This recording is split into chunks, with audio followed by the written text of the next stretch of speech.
At sa iba pang ulat, iginit naman po ngayon ng pambansang pulisya na may responsibilidad ang mga opisyal ng barangay at pulis sa komunidad para mapigil ang indiscriminate firing. Narito po ang report ng aming kasamang si Alvin Baltazar.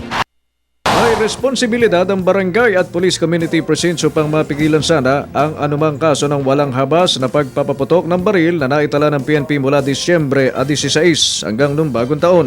Sinabi ni Firearms and Explosive Service Director Chief Superintendent Louie Opus na ang mga opisyal ng barangay at mga pulis na nag-iikot sa mga komunidad ang direktang nakakakilala sa mga individual na may posibilidad na hindi gumawa ng maganda gaya ng indiscriminate firing.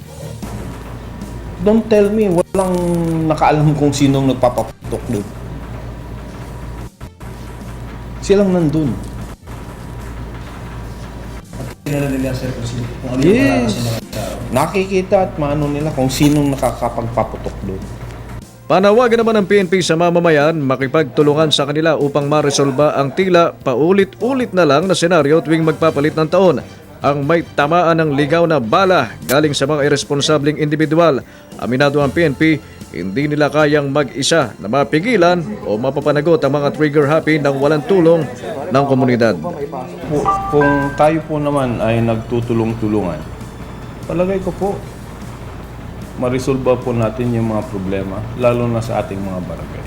Sa pinakahuling tala ng pulis, bukod kay Von Alexander Liagas, 30 buwang gulang, isa pa ang nasawi dahil sa ligaw na bala na napagalamang taga Ilocos Norte naman. Para sa Telebisyon ng Bayan, Alvin Baltazar.